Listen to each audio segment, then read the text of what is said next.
going to have to act if we want to live in a different world.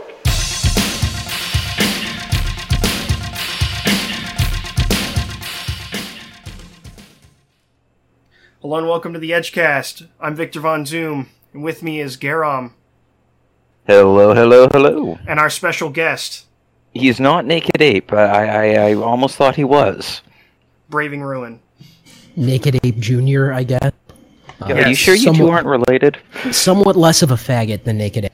Just a little bit. That's saying... I don't know if that's to your credit or to Naked Ape's, that, like... I guess it's to his credit that he can be such a tremendous faggot in comparison to a snake wrapped around a bundle of sticks.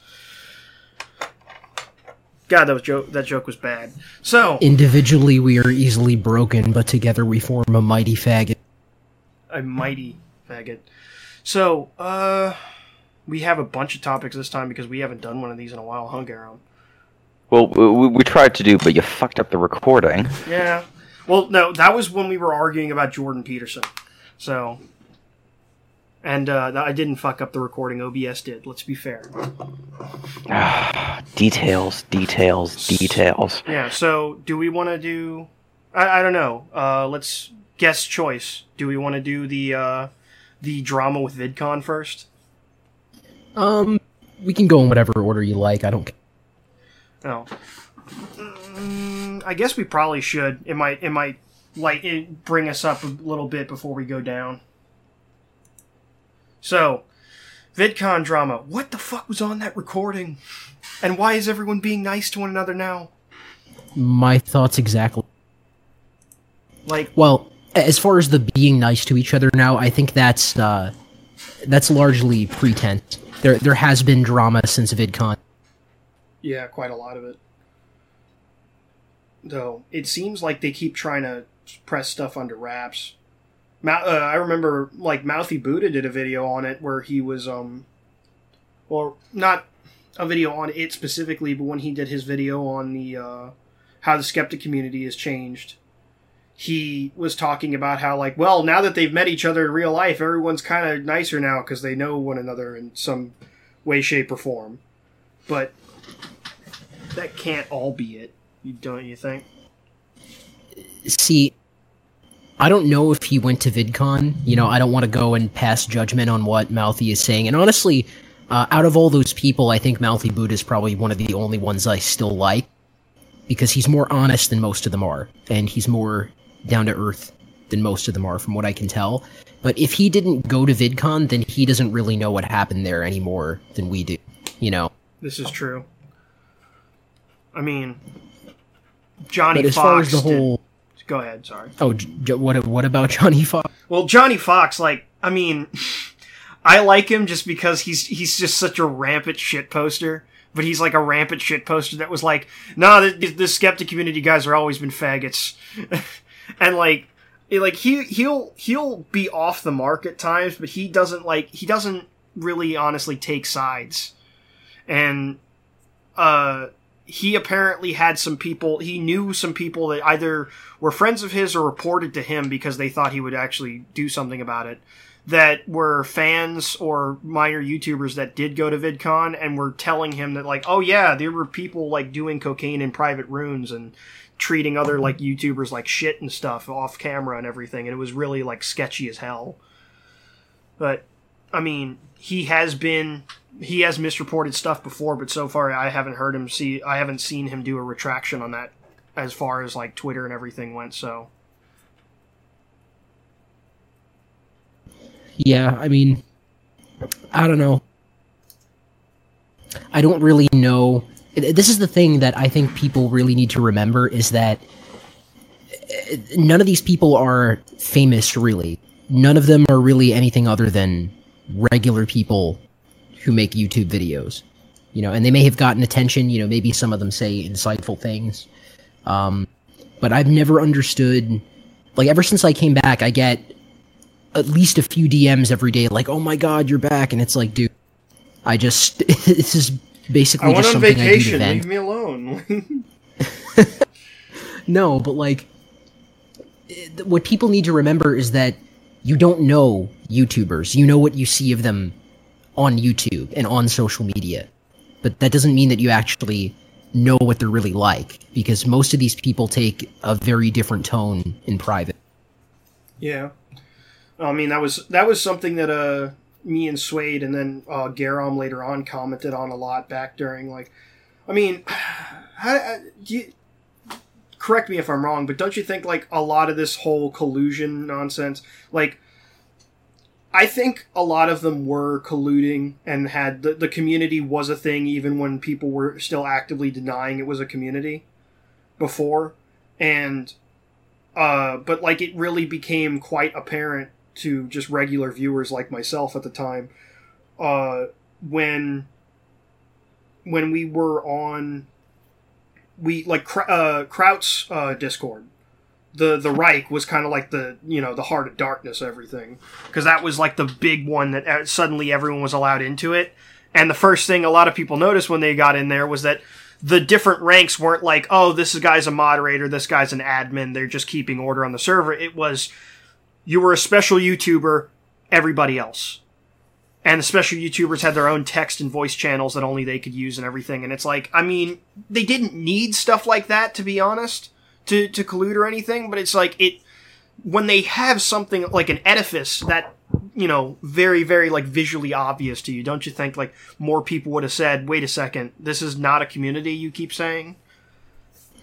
Yeah, I mean, some of these people really do kind of flaunt it like that, like they act like they're special, and I've heard things from certain people, I'm not going to say who, but, I've heard things from people since I came back, like the handful of people who will talk to me, that a lot of these people actually have convinced themselves that they're celebrities or that they're like special people, and I think that's a really dangerous mentality to have, especially when you're talking about some of these people having like a piddly 50,000 subscribers, or even if you're Sargon, even if you have 650,000 or whatever he has, that's really not very much in the grand scheme of things, Well, he may be the biggest of the bunch, or he's up there at least.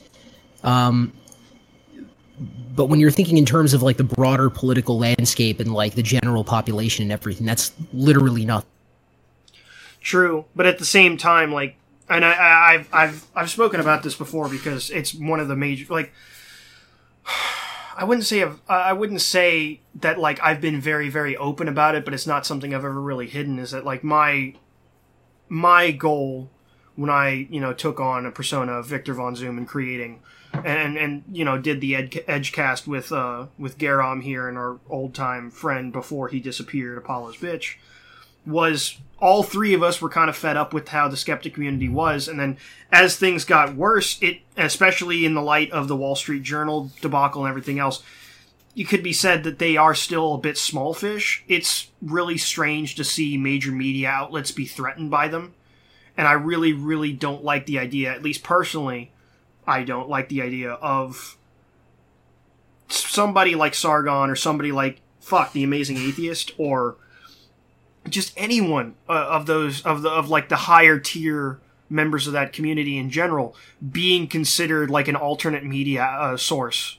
Fake news. Fox News is shit. CNN is garbage. MSNBC has been like a liberal propaganda mill for like 15 years. What have you. They suck, but like they were still hired and staffed by more or less professional journalists, and they're being threatened by these guys. And if they do go down, it's a really strange thing to think about. It's that at some point, even if just for an instance, we may live in a world where people like Sargon are considered like a legitimate mainstream source of news, as opposed to just alternate media eventually, and that'll be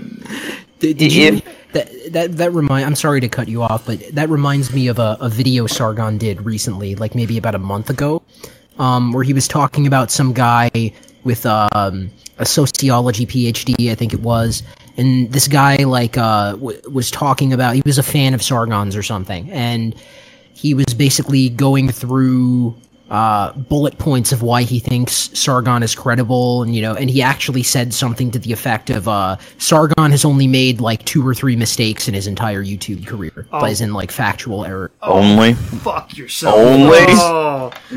Which is, it's obviously ridiculous. Like it's just not true on its face, Like, Yeah. Well, I mean, I can think of mistakes, factual errors that he's made like just in the last 6 months that amount to more than that. or fucking worse, Even deliberate misrepresentations. yeah, like, that's him too. Like one that comes to mind very, very readily do you know who the lemon-headed faggot who does nothing but go for low-hanging fruit and thinks he's hot shit because he's banging a game journal. Is it some sort of aspiring young journalism student? No, H-Bomber guy. H-Bomber guy did a debunk. You said lemon-headed. You said lemon-headed faggot, and I thought of vernacular. Yeah. I mean, I guess it's football. It's more of a football, even though he's like everyone says he's a pumpkin head, but like whatever vernaculus. I don't. Sinister pumpkin. Yeah, I liked vernaculus too. I really did, and then I used to like it. I thought he was really nice and even-handed. And I always have liked the video essay styles, style video, like old school Karen Strawn's type videos where it's like I wrote this essay and I rewrote it till it was good. Now I'm gonna read it to you. Like I like that stuff. And then I saw how he treated everybody else, and then I guess the straw that broke the camel's back was when he gaslighted Edgy, and then not Edgy. I'm confusing myself. He gaslighted Spino. Yeah, he gaslighted Spino, and then refused to fucking when people called him to task for it in the comments. He was just like, I don't have to deal with this. My life is too busy. I don't give a fuck anymore. Okay, but no, the H-Bomber guy did a debunk of Sargon at one point. That was when Sargon, he might as well have just gotten fucking slosh drunk and tried to interpret a feminist study, and he didn't even read the study. He was just going off of the cliff notes of it that weren't even accurate.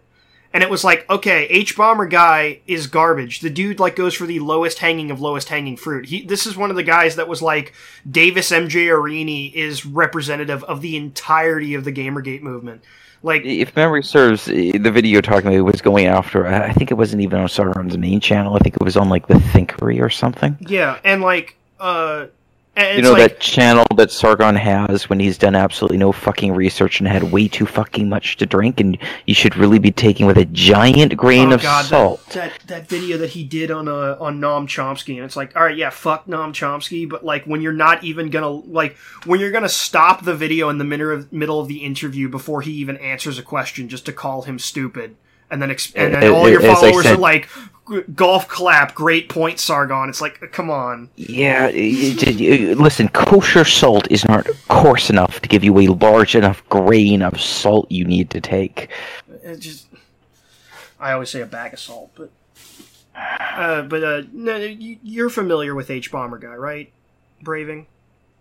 Yeah, unfortunately. The guy is, he's a disingenuous piece of shit. Oh, and yes. Even though he did kind of pull a gotcha on Sargon, yes, Sargon definitely fucked up on that, and I'm playing devil's advocate here because I don't even really like Sargon all that much. But no, I get you. It's just, but even when for every H-Bomber guy is one of those ContraPoints type of people where it's for every correct point they make or every valid argument they make, they go on to make 2 or 3 disingenuous ones clustered around it.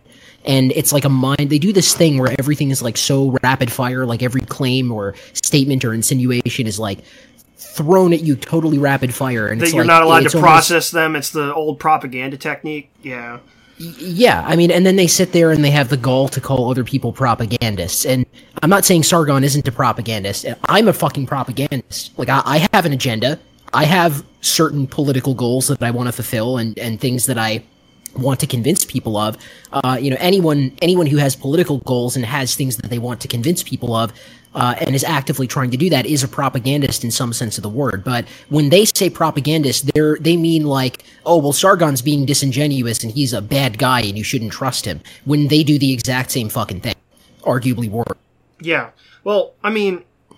And I mean, I try to be honest. I try to be, like, even if I'm examining something or talking about something that I disagree with, I do try to be charitable. Like, I try to steel man it, kind of, and, like, actually give the best possible interpretation that I can give, and I'm not saying I always do that.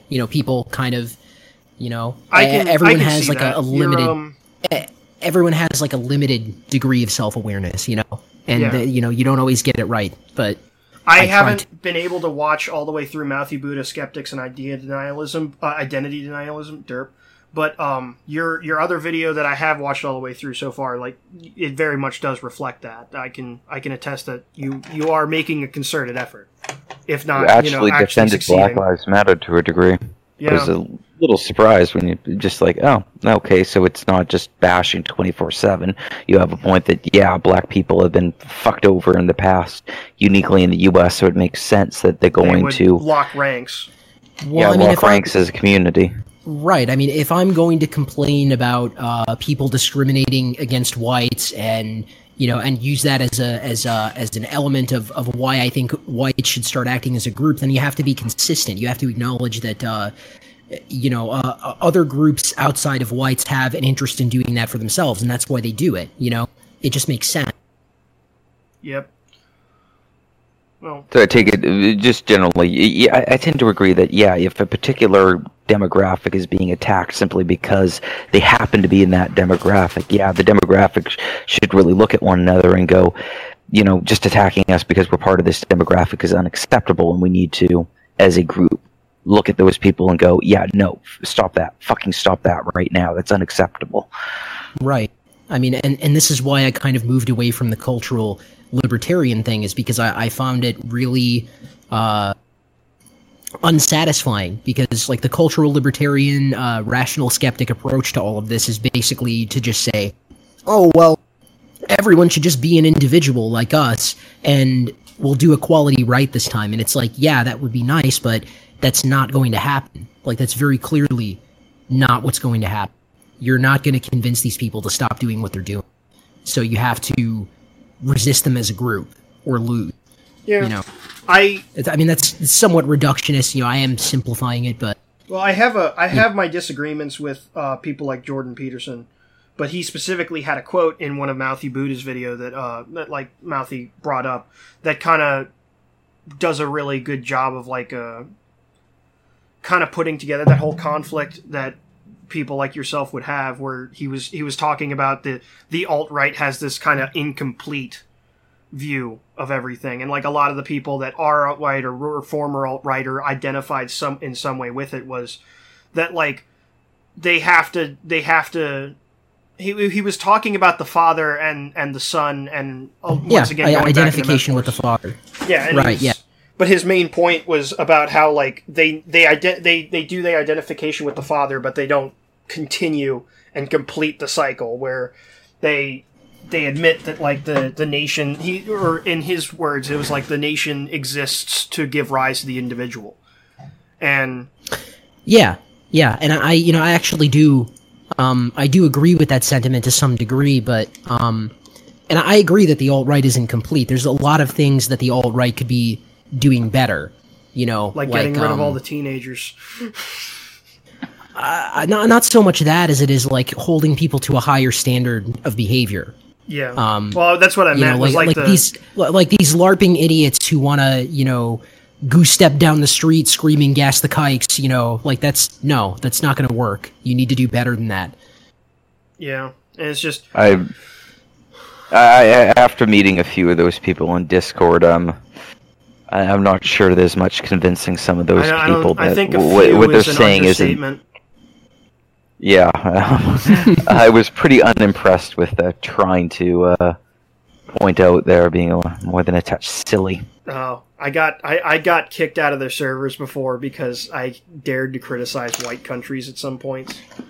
I at one point I got kicked out of a server for talking about how Sweden was a fucking shithole, not just because of like Islam and immigration and everything else, but because they brought that on themselves with their own arrogance, and that arrogance was functionally subsidized by like how the EU operates, and they basically strawmanned me, then muted me, then kicked me from the server. So that was fun. But yeah, I mean, it's really disappointing to me when people, I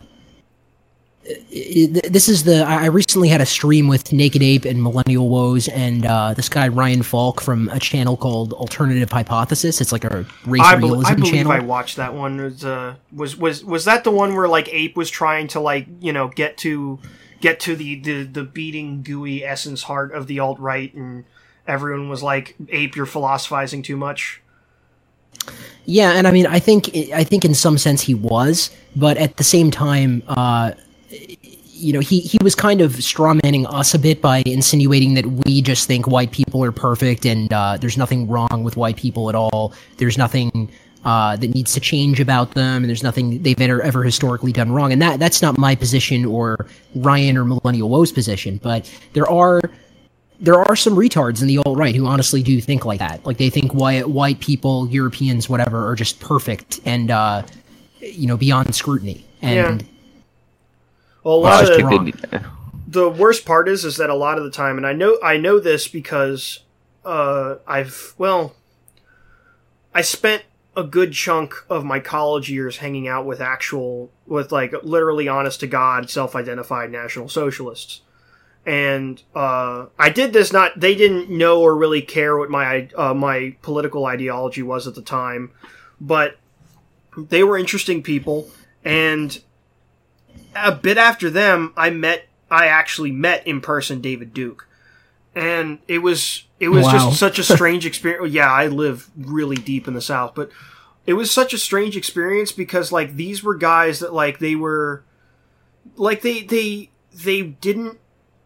weren't actually like as like so super racist in the sense that like, oh, we're like, you know, fasci racists, blah blah blah. Like they were very much geneticists on that regard, but they were also like they viewed their take on what they believed, like they would bring up stuff like, you know, what they believed was the glowish I'm fucking up my words here. The global Jewish conspiracy theory, right? They would bring that up sometimes or make reference to it, and they were strange because them and like a lot of like people that, you know, thought like them, they identified it not on an ethnic group level but as a religious group, and they were very much trying to destroy all religious groups as well as part of it. Like they were a very different branch,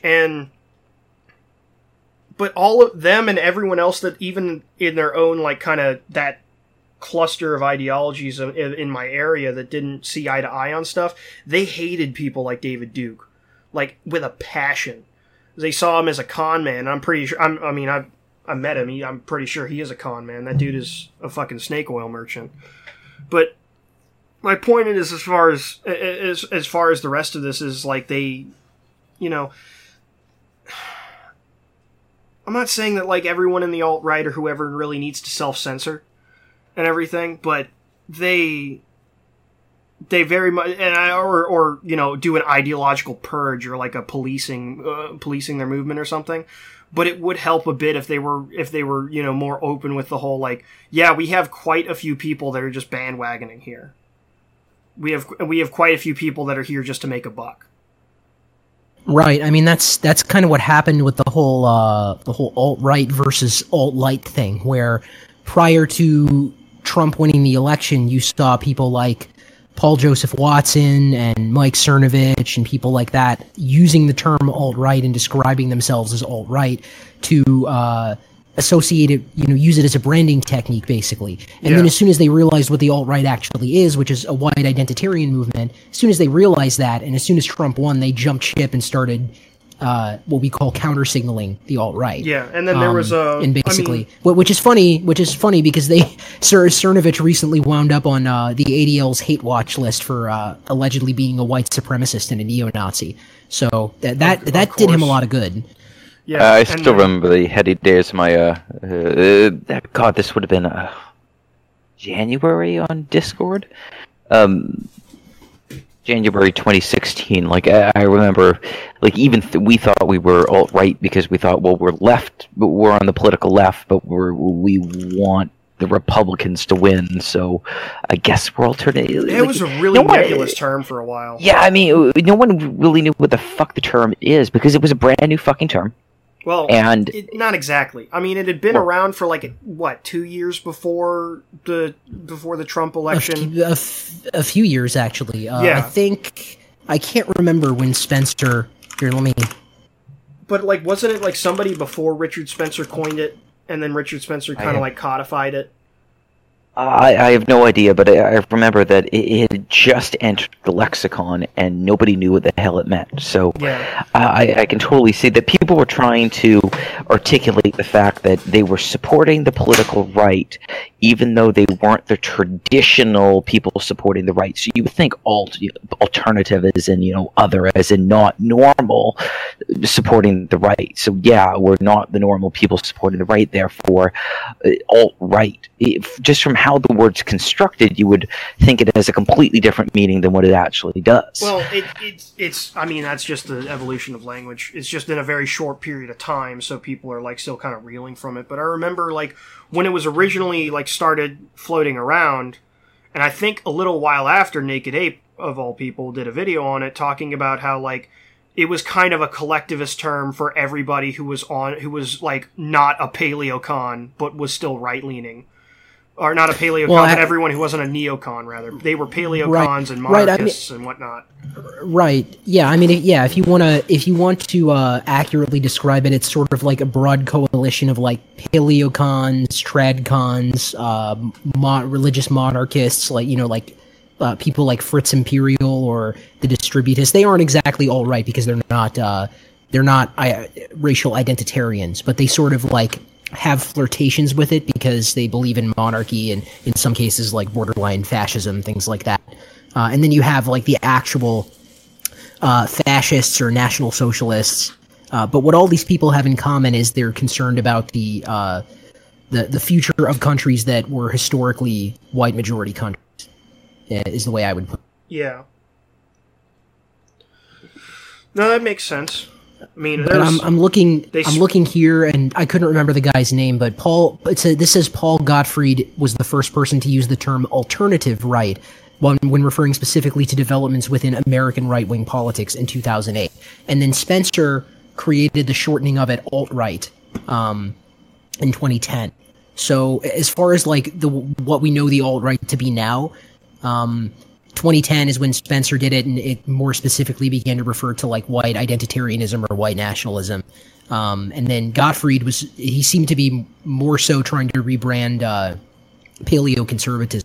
Yeah. Which shares a lot in common. Well, I mean, paleoconservatism has kind of been like I wouldn't say I've coined it or anything, but I've talked about it with Garam and Suede before on here. Where like I was trying to say that like there's probably more. It's probably like there's paleocons, mesocons, and neocons, because like neocons are what we all know now as like the modern Republican, like the face of the modern Republican Party, which are like generally speaking they're just right leaning corporatists, but like mesocons are really strange in that the majority of them actually reside in like the neoliberal camp, and they're older moderates that are now rendered to being conservatives that don't think that, like, they don't realize that, like, how, because, like, neolibs are basically, like, SJWs and mesocons, and the mesocons are all the SJWs, like, parents and grandparents that have no idea how fucking crazy their kids are. But they still vote for Hillary Clinton and shit like that. I've actually never heard the term mesocon. That's what I meant. It's like, I didn't say I coined it, but it was something I was discussing with them, because paleocons, the thing about them is that, like, everyone defines paleocons as, like, the older style conservatives, but, like, the older style conservatives, whenever you really, like, get down to define it, they don't really mean, like, nobody's really certain on if it's, like, 1970s Republicans, 1960s Republicans, whatever. And to me and a lot of people, paleocons basically are like Barry Goldwater conservatives. and the Republican Party functionally died when Barry Goldwater didn't win election. Because after that, everything kind of went really downhill. And mesocons, I defined, at least like for their Rubicon, I defined it as Bill Clinton. Because Bill Clinton was the guy in the 90s who went and said, oh yeah, I'm a Democrat, I'm a liberal, I'm a progressive, but I also like guns and cheeseburgers and am more or less on the fence about gay marriage and whatever else bullshit you guys care about. And like people bought it. And it kind of like, the Republican Party just lost a ton of younger voters during that generation. But, we also forget that Bubba Bill did all kinds of crazy shit in the 90s, and we didn't have, this massive saturation of surveillance technology that we can and archiving ability that the internet affords us, that we could know about all the shit he was doing. Right.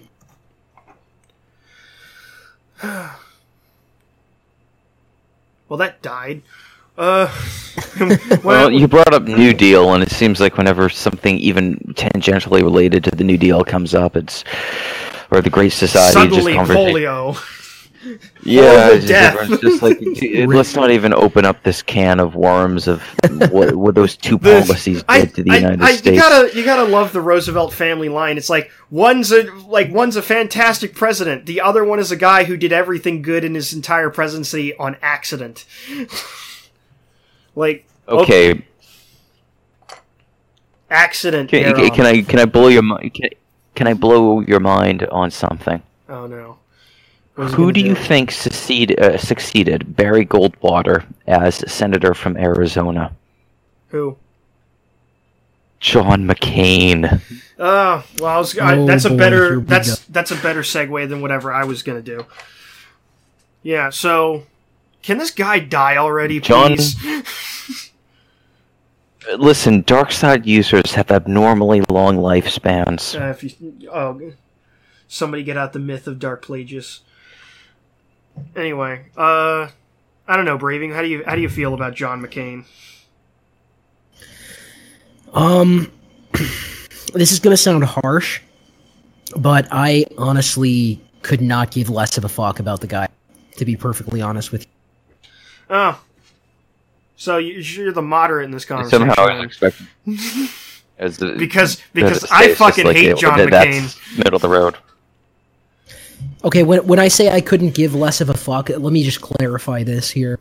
When I say I couldn't give less of a fuck, I mean, like, I don't care what happens to him. I'm not sad for him, Yes. I think he's a piece of shit, because he has actively participated in treason? so many things that have fucked this country over and fucked over the common person of this country. And he is like probably the best living embodiment of the neoconservative, probably next to like David Frum or Bill Kristol or something like that. Fucking like he's that Bill kind Kristol. of piece of shit.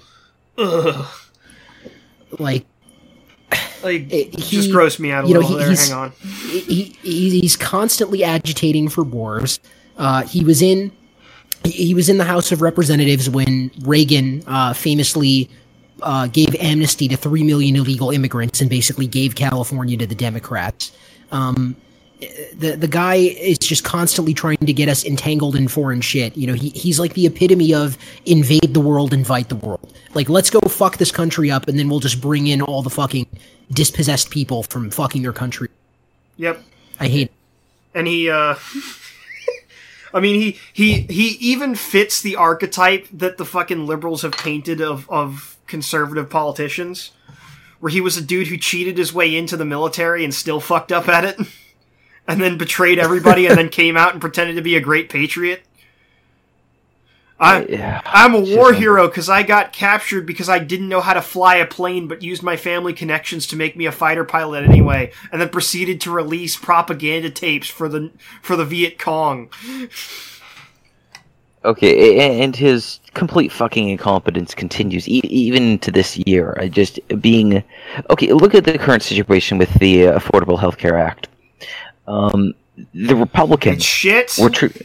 The Republicans. Shit. For unbeknownst reasons to me, were trying to save that. As crazy as it sounds, they were trying to fucking save that wreck of a bill. Yeah. John McCain was on the forefront of trying to fucking save the worst parts of the bill. It's because the mainstream Republicans, the neoconservatives, are they're beholden to the same corporate interests that the mainstream Democrats are. They're just serving the donor class. The donor class is receiving $200 billion over the course of the thing with the 5 AFA years because of the AMA. The thing with the AFA that was really fucking weird was that it's actually a really, really good example of like corporate warfare in the sense that like all the Republican and Democrat senators and representatives and everything are fighting over it. That was just a giant political proxy war for different insurance companies that were trying to screw each other. Because, the Republicans functionally, ruined the bill from what it was supposed to be, even though, the bill, as it was reported, even though the bill originally was, essentially just a donkey show to begin with. And, the Republicans and Democrats kept going back and forth over it because the larger companies were going to get screwed in the short term and the smaller companies were going to get screwed in the long term. And neither of them wanted different parts of it, but the entire thing, the only people that really ended up, getting, just completely fucked over by it in the end were all the working class. Yeah, I've got to say, as somebody who was forced to use it, because I live in a state that is so hopelessly corrupt that all the corporations that I've worked for can get away with the we're going to work you 42 hours a week, but you're not a full-time employee, so we don't have to pay your health insurance kind of shit. I had to be on Obamacare, and that shit is fucking god-awful. Because it takes your tax return. I'm just saying this for anyone in our audience of 5 people that, somehow doesn't know anything about Obamacare. Fucking, it takes the entirety of your tax return, and then some in some cases, to pay for a subpar insurance program that is locked into your state by insurance providers that keep jacking up the prices every year, so you have to reapply for it, or you pay a fine. Yeah, because it's completely destroyed fucking competition. In a lot of regions, you only have one healthcare provider that you can buy insurance from. Yes. What incentive do they have to even try to manage costs? And you know what? If they suck and they can't even control their own costs, the government will just come in and subsidize their fuck-uppery. Yeah, and they, at a certain point, I look at the... A huge part of the Affordable Care Act was basically just a new set of regulations written by the insurance companies that are fiscally advantageous to the insurance company. Yeah. So it's basically just it's just a cash grab on their part. My tinfoil hat theory on this is as follows. Initially, I kind of disagree with you here, Zoom, that I think insurance companies were initially scared shitless of Obamacare. Once they actually got into the system and they got the concessions they wanted, they realized that they can milk this for all it's worth and it protects them. But long term, it fucks the system up in such a profound way, in such a particular way, by taking away all competition within the industry. It lays the groundwork for the argument that you might as well just have universal health care because you've already got a monopoly on health care. Yeah, well, it's not just that, because, the issue is that, as far as from the perspective of somebody who was actually paying for it, the reason why it was screwing with your shit so much was because it was getting rapidly defunded by Congress every year. And the reason why was because all of these smaller, state level, but not, totally national level insurance companies, they knew that the long-term cost of paying insuring everybody would bankrupt them eventually. So they were constantly they were throwing even more, ungodly amounts of money to lobby to get it defunded. So every time it got defunded, that tax credit was worth just a little bit less, and people kept having to sign up for it. And the larger side of it weren't lobbying against them after a while because they realized, hey, we can just keep charging more and more people money until this whole thing gets repealed and we can go back to the way things were. And it's at the end of the day, I don't exactly, I don't agree with the Bernie Sanders idea of we should just make Medicare available to everybody, because that would have been really dumb in the long term. But that would have still been better than what we got. What we really needed, if Obama actually gave a shit, What it would have been was a bill that just said, you can't exclude people due to pre-existing conditions. Done. Everything else is, like, no fines, no tax credit return shit, no state-locked insurance providers, none of that. It should have just been, it should have just been that. It should have just been, if somebody has, like, you know, hypertension or they got, like, hurt, injured at work or something, that's not a good enough reason to just deny them coverage. Because hospital bills are fucking retarded. We know this. Sorry, I'm ranting. That's welcome to this raving. This is what we do here. We drink a lot of beer and we rant and rave. I finished my beer a while ago. I should have gotten alcohol while I was picking my sushi. That's probably not a good idea, actually. Why? Sushi and alcohol are not best buddies. Why not? Raw fish and something else that makes my stomach queasy. Yeah, listen, I've done sushi and sake all the time, and yeah, I've polished off a bottle of that stuff. It's I mean, sake's like, I guess, it's probably, it probably it's fits not all better. that strong. Yeah, sake, well, I mean, yeah, it's I would have gotten like 14%. I would have gotten vodka or white rum or something. Yeah. Why would you do that to yourself? Those two. Because he's a fucking hero. Shut up. You don't talk shit about white rum or vodka. But it doesn't mix with sushi. It's like tell that to Siberians. It's like pairing a Cabernet with a freaking steak. You just don't do it. Whatever. It's red wine. No, it doesn't work. It's got to be a red. If you want steak, it's got to be a red wine. You do not pair white wines with steak. It's like heresy. Whatever. Look, all I know is that I'm out of gin and we're out of talking points about Obamacare. Let's move on. Okay, well, speaking of McCain... Well, I mean, this is a point that I could make here, is that this is, you were saying earlier that the term alt-right kind of implies, like, unconventional supporters of the right wing.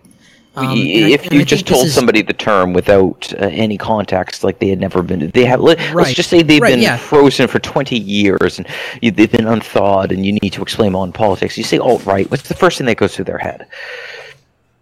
Right. I mean, that's where I'm going. Is like, you know, people in the alt-right largely have nationalistic tendencies. You know, whether it's any of those different political philosophies we mentioned earlier. But you know, nationalism is sort of like an unconventional right-wing thing where it's not really the typical, you know, let's be fiscal conservative on everything and not have any kind of safety net or social programs or anything like that.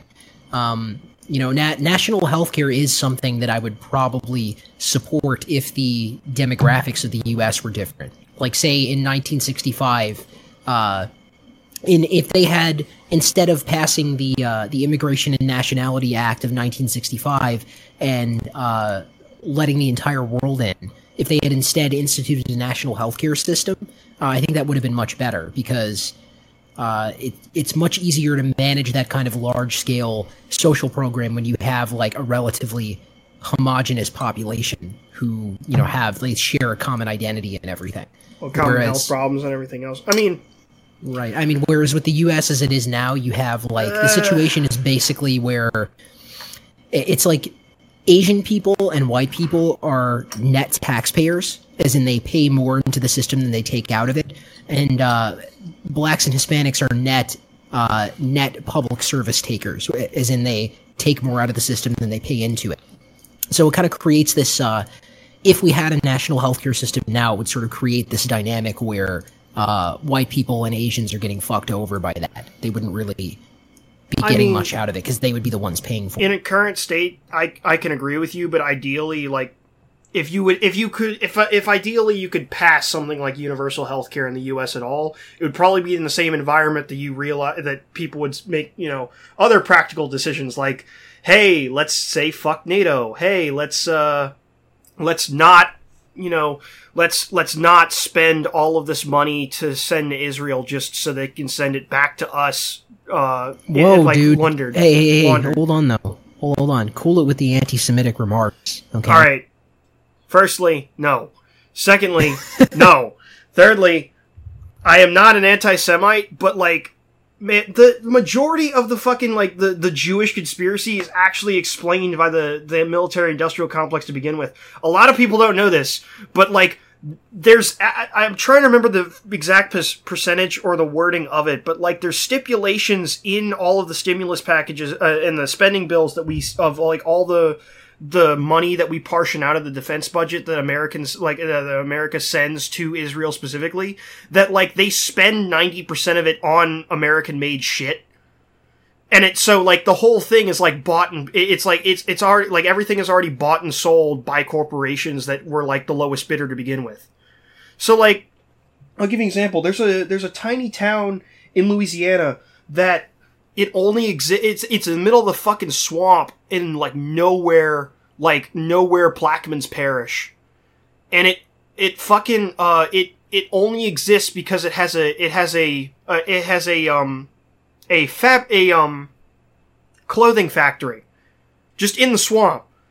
How do you think that, like, what do you think that clothing factory produces? Parachutes. No. Close, though.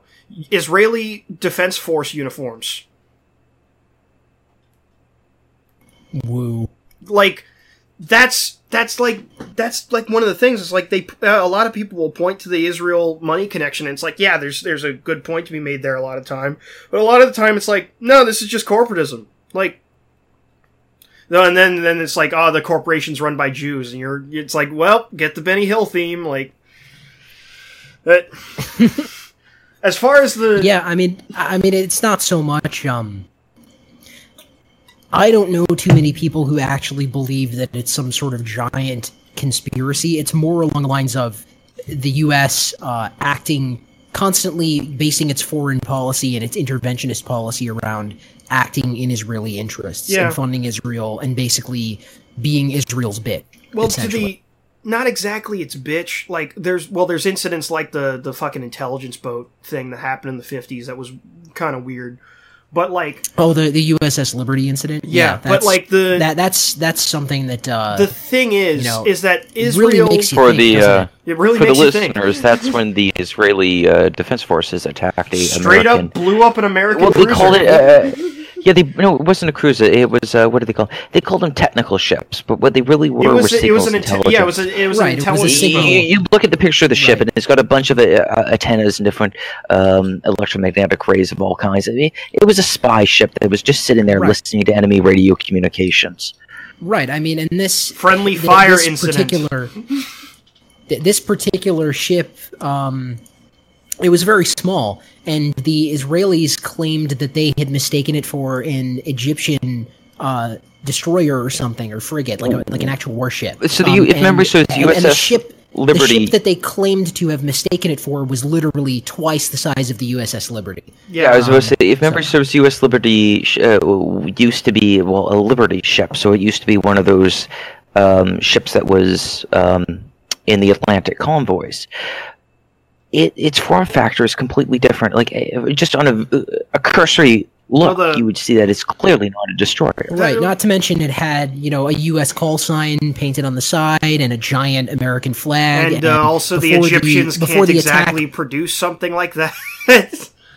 So many of the colliers were sold off. Warships, but the thing about the Liberty is that the incident is that before the attack actually commenced, like before they started bombing the ship, Israeli scout planes had actually flown within like they literally flew close enough to the deck that they could like make visual contact with people on the deck and like actually wave to them and shit. Like, there's no way that they didn't know this was an American ship. And like the people in charge of the ship, the captain and the I forget what the rank would be called, but whoever was like commanding them from like home base or whatever, all of those guys maintain to this day that it couldn't have been an accident. Like they say like, yeah, that's bullshit. They definitely did this on purpose. Yeah. The question is why. Well, the thing that was really weird about it was that later on it was just reported as a friendly fire incident. Like, if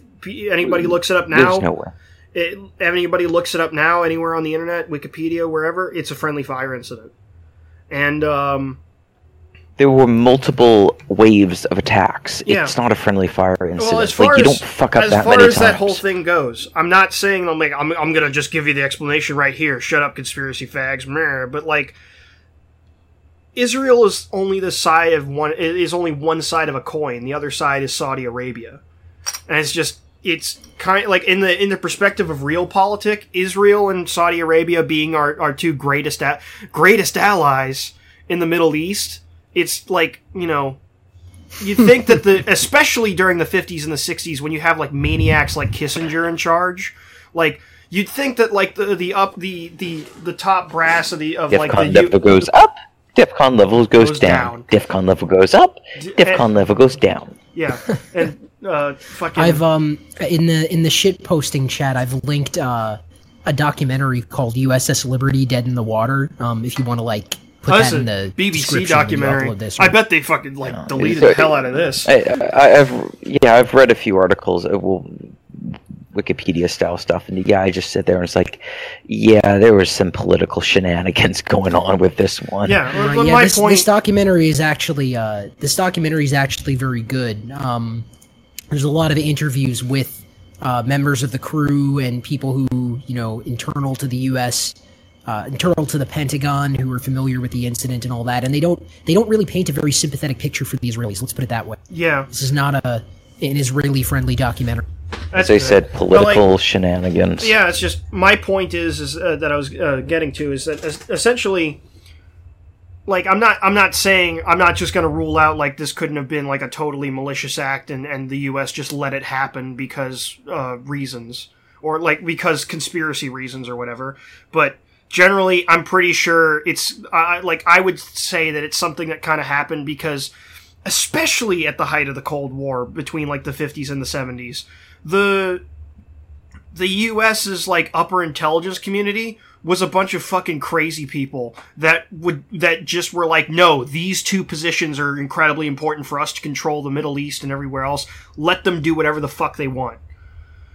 Because like I could absolutely see somebody like Kissinger advocating that, and I'm pretty sure he said some. If I could find some more of the documents that I've ever left behind, because that dude's left a huge paper trail. Him and McNamara and all the rest of them. But like you see what I mean though, is that like just like the Israel and Saudi Arabia, as diametrically opposed as they are both like the US's greatest allies, quote unquote, because they let the US in like a very, very like underhanded kind of realpolitik-y way, even if it's like kind of shooting ourselves in the foot because the guys handling the whole situation are probably incompetent. Like they are at least like functional in maintaining some kind of control in the Middle East, or at least on paper they are. But when you actually consider everything else, it's like, no, these are the two terror states of the Middle East. These are the two these two parts of the Middle East are why the Middle East like sucks. Yeah, it depends on which perspective of whose interests you're looking at it from. If you're looking at it from the U.S. government's perspective, then yeah, they are valuable assets. But if you're looking at it from the perspective of the American people or people who live in that region, it's like, or no, hell, even the military. Like there's a lot of military personnel that like do not like any of this shit because I mean, and this is something that's really come to light, especially in how the Trump election's gone and everything else with that. The United States military is far more competent than a lot of people give them credit for, but they're very much hamstringed the same way we've been in Vietnam and everywhere else, not just by politics, but because the intelligence community is crazy. The U.S. intelligence community, like at least the more vocal, visible elements of it, like the CIA, are fucking retarded. Well, I don't think they're retarded. I think they just have their own objectives, and they're trying to play a grand chessboard game in the where military. They screw literally everybody else out of it, and then like everybody else around them, and then wonder why they have no supporting infrastructure. I mean, there's a reason why Trump started defunding them. I think that's kind of the... Yeah, well, if he's doing more than defunding them now, he's basically saying, CIA, you're not going to be able to get weapons to the FSA. Fuck you guys, because seriously, what the fuck is the point at this point? funding arming the FSA. What's the point of the Syrian conflict? Corporate middle management. To be honest, I'm not even entirely convinced that there is such a thing as the Free Syrian Army. To be quite honest with you. Yeah, it's a coalition. It's probably it's probably a singular force. It sounds like a propaganda term that you would hear in a Hollywood movie. Yeah, well, I mean, it's the kind of thing you see in Africa all the time. I'm pretty sure it's probably like a proxy force of like SOG operators that are running a series of militias. And they have the SOG operators are the only guys that know what's going on, other than like their handlers that are back at SAD, and SAD's just sitting there going, "This is what we've been doing forever. It's just like the 80s again instead of the 90s where we did the same thing except in Colombia." It's like that's just how the CIA does. It's like I was saying before, this corporate middle management. They have this insane management structure the way the CIA is, where they keep creating bigger and bigger fucking problems and then saying that they're the only people that can solve it because they're actually totally irrelevant and bad at their jobs. Right. My understanding of the situation in Syria is, the Free Syrian Army started out initially as a unified force. As the war has dragged on, they've brought in massive amounts of fighters from outside of the country, and basically because the influx of the staff, I mean, you're talking well over half the force is foreigners of radically different political ideologies. So while the FSA may have been a more or less cohesive force at the beginning, now it's completely fractured. And there is no such thing as the FSA. It broke apart years ago. Yeah, I mean, I've just linked this article in the chat. The headline is, "In Syria, militias armed by the Pentagon fight those armed by the CIA." And this is from the LA Times. This isn't some conspiracy website or something. Okay, first paragraph. "Syrian militias armed by different parts of the U.S. war machine have begun to fight each other on the plains between the besieged city of Aleppo and the Turkish border, highlighting how little control U.S. intelligence officials and military planners have over the groups they financed and trained in the bitter 5-year-old civil war." So this is literally, it's exactly, it's exactly what you were saying. Like, this is just a repeat of like the previous situations in the Middle East and in Latin America and in various parts of the world, where we just go and arm these proxy forces to do our bidding, and the situation spins out of control, and countries end up being completely destabilized for our interests and for Israeli interests. Well, I'd retort and go, well, our interests. Well, again, who is us? Certainly, if you look at what the fuck happened to Afghanistan? Right. You armed the Mujahideen. You knew they were religious radicals. Yeah, sure, you beat up on the Soviets, but guess what happened? Like 20 years later, 9/11. Congratulations. Whose interests got served? It wasn't the American people's. It was the It was the military-industrial complex. Right. Yeah, I only say us. I only say us or our for the sake of like conversational expediency. Yeah, I mean Libya. We got you. Libya is long on the road, and I kind of look at this and I go, well, another great reason why Donald Trump is so fucking hated right now by the establishment, because well, they're all a bunch of goddamn war hawks at this point. But I found it amusing. The same day John McCain comes out and says, "I have cancer," this is also the same day that Trump says, "No, we're not going to do this retarded thing of arming these guys with guns." And I'm sitting there just going, okay, first off, I love the irony. Warhawk McCain is dying on the same day that the President of the United States is going, I'm just not going to engage in this bullshit anymore, which, as much as everyone goes... he needed the money to stay alive. He was injecting himself with it. You guys know he was. Yeah, I'm sure there's all sorts of crazy treatments, but as much as everyone goes, Trump is insane, then I see stuff like that, and I go, well, if he's crazy, well, how fucking crazy was Obama for continuing this policy? Or is this just one of those classic cases of, a broken clock is right twice a day? Yeah, well, I mean, that's why, I mean, you were talking before we started about that guy that you love to hate, but you still watch him for some reason, Kyle Kaczynski. No, for the listeners, don't kill me. I haven't watched Kyle Kaczynski in, I don't know, 2 months at this point. So I thought, let's just see what's going on with all this craziness going on. There's still a lot of his usual aggressive stuff, but some more stuff attacking the left, and maybe he would be a lot better at attacking the left if he knew anything about military policy. And didn't, do videos where he, tries to talk shit about James Mattis. The James Mattis, the guy who actually understands the Middle East and doesn't let the Pentagon bully him, or the CIA bully him, is going to give us say something wrong. And you're going to tell us, Kyle. You're going to tell us, Kyle. You know the truth. To Kyle Kaczynski's credit, he doesn't even think the U.S. should be involved in the Middle East. So it's like, okay, fine, you're incompetent. At least your attitude is, I'm incompetent, and I'm not even going to fucking get involved. What is his stances on Israel or Saudi Arabia? Yeah, no, don't even get me started on that one. Israel, he's just wrong.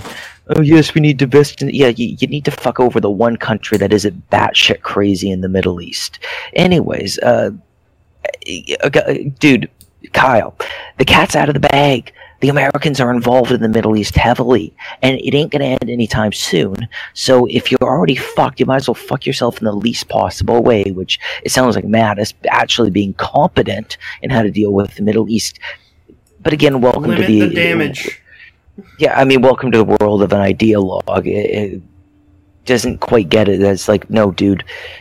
Yeah, you do just need to limit the damage. No, but he's still thinking he can have his. The biggest problem is that he is exactly the kind of person that out of one side of his mouth will just be like, "Just leave.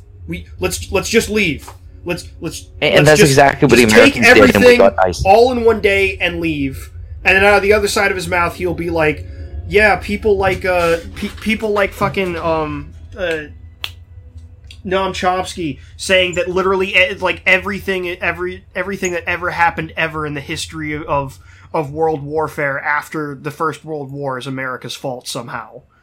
He will praise that and be like, yeah, the Middle East is fucked up because of everything we did. Nobody else had anything to do with it. The British did nothing wrong. The French did nothing wrong. The Israelis did nothing wrong. The Saudi Arabians did nothing wrong.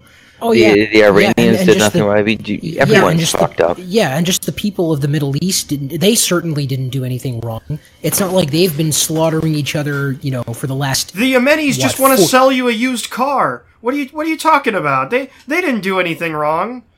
The Persian, America has existed for less than 300 years of the 1400 years that Islam has existed. I don't think America is the problem. The Middle East would be fucked whether we ever got involved or not. One of my best comments on why the Middle East is fucked up, and this has shot up a few bleeding hearts in the past, is, okay, so the Americans invade Iraq, and they're like, they get rid of Saddam Hussein, who was, as we can all agree, was a horrible dictator, Then explain what happened next. Well, then everyone started fighting the Americans who had just liberated them all from the guy they all agreed they hate. Why did everyone suddenly turn on the Americans? Why did everyone suddenly turn on one another? Shouldn't they have been in the street praising the Americans and kissing those soldiers' boots for putting their lives on the line to save them? No, that's not what fucking happened. Immediately, what happened? Politicking. Everyone wanted power. Yeah, and Saddam Hussein was a fixed point that was like, he was holding that entire map together, and we just, or rather, he was a fixed point, he wasn't holding a map together, rather, not like a thumbtack, he was rather a drain plug. Yeah, my comment to them is basically, what you're seeing in the Middle East, yes, is in a way America's fault. America took away that single point of power, and it gave everyone the opportunity to either make heaven or hell, as it were. And they chose to make hell. Well, and is that the Americans' fault? To be fair, to be totally fair here, and this is something that me and Swade will have to cover later when we eventually get around to doing that War Machine review. To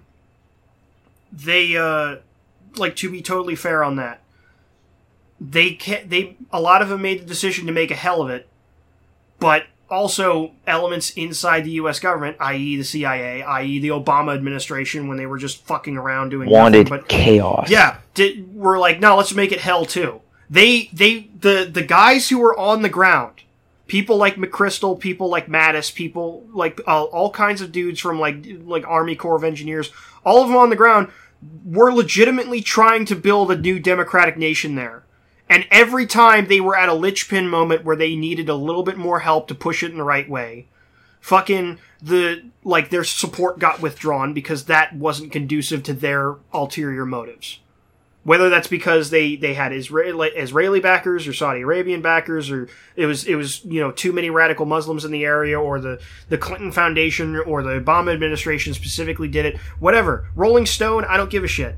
There was, I'm just saying, to be fair, there was a lot of different parties, both within and without us, both within the U.S. and without the U.S., that were all trying to fuck that whole thing over. And we can't just let, the U.S. generally in the intentions of the U.S. and the people or our military take all the blame for that. We've been doing that for a while, and it's getting kind of old. Yeah, I mean, ideally, we should stop trying to manipulate world events like this and just kind of keep to our, I'm very anti-war. This is the thing that I think a lot of people on the left have sort of grown out of touch about. They think the right wing is somehow consistently or broadly war hawkish or militaristic. I mean, I'm militaristic that's just neocons. In the sense of... Right, yeah. I mean, I'm militaristic in the sense that I think the military should be strong, that we should keep our military up to date, but I don't think it should really be used for very much outside of defensive purposes, or if we were to go to war, it better be for a really, really good reason.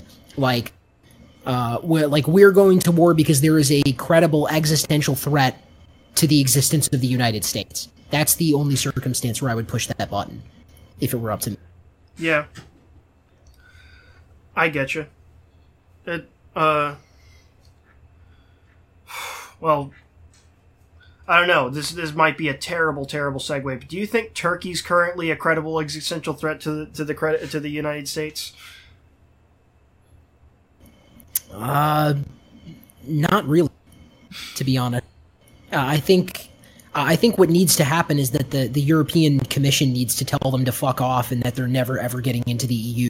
They need to be kicked out of NATO, and basically just shunned as a world power. If we're gonna, this is the thing, is we've been putting all these sanctions on Russia and are basically starving the Russians out and totally marginalizing them as a world power. I think we should do less of that to Russia and focus that on Turkey instead. Because Erdogan is a fucking maniac. He pretty much has a dictatorship now. They don't really have, they had a somewhat representative Republican, democratic system, and that's just totally gone. So basically, the Western powers need to tell Turkey to fuck off. Yeah. Completely. The real Young Turks, not the tremendous faggot and his friends on their YouTube channel. The real Young Turks are spinning in their graves. Yeah, I want to know where that came from. Who started the whole buffalo meme about Cenk? I'm pretty sure that was Devin Tracy. Oh, wow, weird where some things come from. Was that before or after that guy was? Oh, that must have been before. He was always a douche. Yeah, but we didn't always know it. I'm pretty sure a lot of people always knew he was a douche. He's he wasn't a reprehensible douche yet. He was just a douche then. See, I've actually kind of, and this is probably going to piss people off, but I've actually kind of grown to like Devin. Not really as a person. He does seem like kind of a douchebag, but I think he makes really good content, and he does make a lot of really good observations, and he's not just your basic leftist or your basic shit-lib retard. He actually has insightful things to say, douchey as he may sound while doing it. But edgy. He doxed people. See, I feel like that whole doxing thing was pretty overblown, if I'm being perfectly honest. I don't think so, considering how they responded to people. Okay, the doxing was one thing. How they responded to people saying, hey, doxing is super uncool, we don't think you should be doing it. Man, that just amped that controversy to the nth degree, because they thought they were totally morally justified releasing people's personal contact information, their name, phone number, address, to the public. People simply didn't seem to care. In fact, one of them, I distinctly remember on I think it was a Kraut&Tea stream, specifically said, we dox people because we care. Yeah, you're putting this person at risk because you care about them? We have to be fair here. He did, that, the whole reason why it got so blown out of proportion and, everyone thought it was kind of unfair to him was because AIU himself, Devin Tracy, he wasn't the one behind all of it. He had a bunch of sycophants that did it without consulting. Yeah, him first. This was a what's her name? Who was saying we dox because we care. What is Carrie? I think her name is. What is with YouTube? Yeah, the one? Are you talking about the girl that does streams with that Billy Bong guy? I think that's maybe the chick. It was painful listening to her reasoning. Yeah, I mean, but not to get too far off in the weeds here. I think what Zoom said is important is that Devin himself, as far as I know, he doesn't dox people. But he does have a really sycophantic, cult-like kind of fan base, and they do kind of step up to the plate and do that in his name, I guess, or in defense of him. Yeah, like the but really, in general, I think peasants fan base is particularly awful in that regard too. I think it's important to make a distinction about what we mean by doxing. Like if you're releasing somebody's phone number or their full legal name or their address or something like that, and you're doing this for malicious purposes to try and fuck their life up, then yeah, I'm absolutely against that. But if you do something like name the city that somebody lives in, that's not a fucking dox. Like, let's not get our panties in a bunch over that, you know? Yeah. I mean, and that's the kind of thing that some people were freaking out about. Like, oh, you posted a picture of my face, or you said the city that I live in. It's like, what is anybody gonna do with the city you live in? What is anybody gonna do with your first name or something like that? And not your full legal name. True. And this, you know, for me, this is a little bit of an interesting thing, because there was that whole controversy with me when I came back on the Israel Zangwill account, and I openly said hey, it's me, it's Edgy, I'm back to be the evil, spooky right winger again. The spooky Nazis. Yeah, the spooky internet Nazis. And I mentioned the country that I'm not going to say it without your permission because this is your show, but I mentioned the country that Spino's girlfriend lives in, and people were taking that and saying that I doxed Spino's girlfriend. It's like, no, I said the name of a country, for fuck's sake. How is that a dox? Yeah.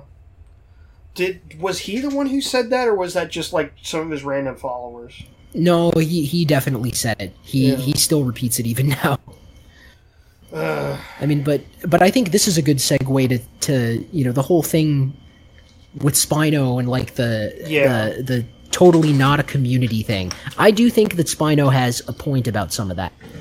Oh yeah, in that clip I showed you. I wish that the two of you could just get along. And I don't think if I ever said individually to anybody, it's I wish you guys could get along. And I mean, it's probably more an inhibition on his side, to be fair, or be honest with you, rather.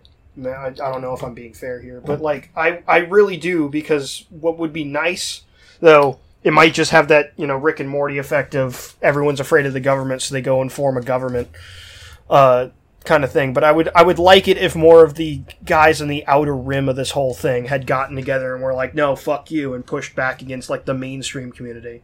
And I mean people like you and Spino and that guy T, because when that whole thing happened, you and that guy T were the only people that were saying this is not a community, that seemed to be pretty genuine about it, because when people like Jeff Holiday were like, this is not a community, I kind of had to laugh. Oh, he was... Jeff saying that is just completely disingenuous, because he's one of the most high school people out of all of them. Tremendously full of shit. Like, it really is very... If there's any way that I could describe it, and this is something I agree with Devin on, actually. That's the way he described it, is like, it is very high school. It is very dramatic and cliquey, and, you can really see where the lines have been drawn now, because it seems like the Skeptic crowd as a whole just doesn't associate with each other the way they used to. A lot of them have sort of gone off and done their own thing, and they don't really, except for, a particular clique of people, like with the whole crazy hair thing. There's that clique of people, like the Shu and Blair crowd, and then there's like, Jeff Holiday and Bearing and Sugar Tits and Andy Worski. There's that crowd. There's a bit of overlap there. Like, Andy's the bridge between them. It really all reads like a fucking yet another sequel to High School Musical or something like that. Yeah, like, it's really weird too, because like it's almost like you can like file and order them by like archetypes that they occupy now, because it's like what Nicholas Garoff was like is like the like Nick Garoff, Sargon, Vernaculus. They're like the intellectuals. Like the like the quote unquote intellectual side of the group, and then you have like Skeptic and Shoe on Head and Bearing and Sugar Tits, and they're like the satiricians, dramaticians of the group, where they basically monger drama but pretend to be part of the intellectuals on like this second tier. And then you have like past them, there's like people on the outside that like kind of sort of like fuck up, like Chris Ray Gun and some black guy, but more or less like they're generally like really normie about the whole thing. Like they're guys that like, kind of became popular on accident and are just there. Like, I think people like, that Chris Ray Gun, for instance, like could stand to do a bit more research on a lot of stuff, but I don't bear any ill will to that guy. It's the same way as I do like, people like Skeptic or Sargon. Yeah, I mean, I definitely agree with you there. I don't really think Chris Ray Gun has done anything particularly dishonest or malicious. I just don't think he necessarily knows what he's talking about a lot of the time. But he doesn't seem like a bad, I wouldn't describe any kind of malicious, like malintent to him. Whereas with some of these other people we're talking about, I definitely would. Yeah. Well, like, Sargon is the most subtle of all of them, and, like, he never really... Like, I'll be honest with you, I've had a bone to pick with him for a long time. I had a bone to pick with him since before I met Garam, and Garam, like, upon finding this out, was like, why? Like, you couldn't understand why, and a lot of people started coming around when they saw his behavior towards Spino, because, like, there's a lot of things you can say negatively about Spino, and it's like, I like Spino, but... There's a lot of things that he could have negatively said about him, but he reverted to how fucking dare you talk, like, how dare you talk up to me? I'm your father. Oh my god. Who the fuck do you think you're talking to? Did you notice he used the exact same tone of voice to talk down to Spino as he did in after the entire Garbage Human? Yeah. When he made that video to the people who run VidCon, it's the exact same tone of voice. Didn't VidCon happen after this? Like, I'm pretty sure VidCon happened after that. Yeah, he's just comparing the two situations. Oh yeah. It's just interesting. His inflection and his delivery is bang on. Sargon is kind of a terrible liar.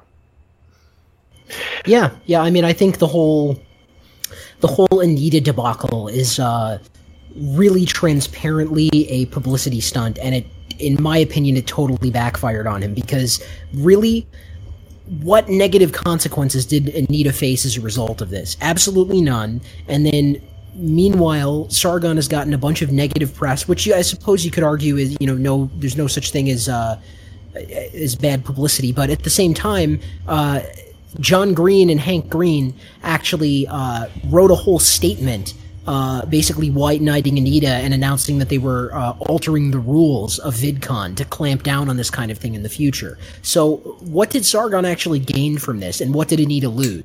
absolutely nothing. He just made her look like a victim again. And and it's like, I almost can't even blame him for that one. I mean, I will, but, like, I almost can't just because, like, Anita has the deck has been stacked in her favor so fucking hard that it's like, what can you do to this woman at this point? Like, what could possibly be done to get rid of her? Like, because you can't stop talking about her. Yeah, like, just say that. No reason, like, no, I do say that because honestly, Anita Sarkeesian is really not even, like, she's not relevant to any of this. She's not important to any of this. Like, all the social justice stuff and all the political stuff that we talk about. I mean, she is a symptom. She's a symptom of the disease. She's not the disease itself. And the closest Sargon has ever come to actually attacking the disease, the closest antibiotic he's come up with, was his stupid, failed petition. His completely pathetic petition that was just suspend social justice courses. Like, that statement even means anything. And instead of actually advocating that people, like, go out and demonstrate against these institutions or try to harm them financially or, something that would actually work, he basically just wants to complain on the internet and create petitions and hope that something sticks. He's just throwing shit at the wall, hoping that something will stick. Oh, I mean, it's classical conditioning. When you give a fat alcoholic a lot of money to complain about things on the internet, I'm pretty sure he's gonna.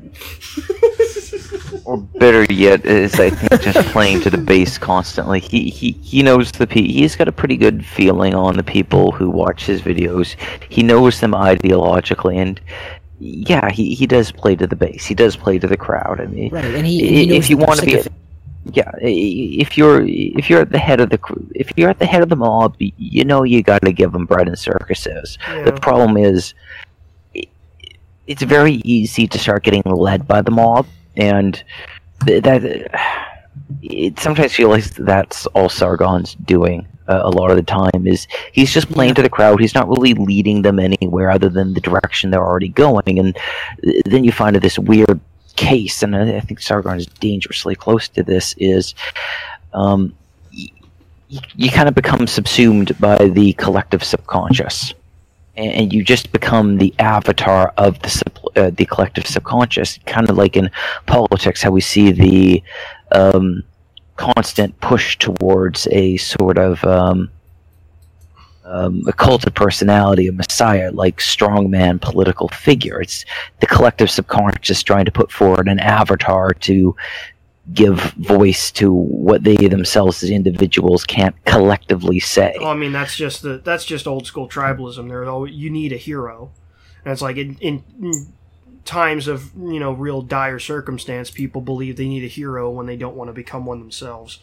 But right, I mean, and it's not even that I'm necessarily against that or that I don't understand that. I think that's sort of the only way, or it's one of the best ways that we could actually fight back against the institutional changes that have, a lot of these institutional changes were already taking place before any of us were even born, and the only way to actually fight back against them is to do it as a collective force. But the problem I have with Sargon is that he doesn't, what does he do with that collective influence that he has? He has a mob, he has an army of sycophants that'll do, they'll get on board with pretty much anything he says. And what does he do with it? He makes Kekistan a cringy. Yeah, he eats and he drinks and he smokes weed and he ruins memes is what he does. He takes memes and he fucking it's like a human centipede. I saw this meme, right, of like a human centipede where like the head of the centipede is 4chan, and the meme goes in 4chan's mouth,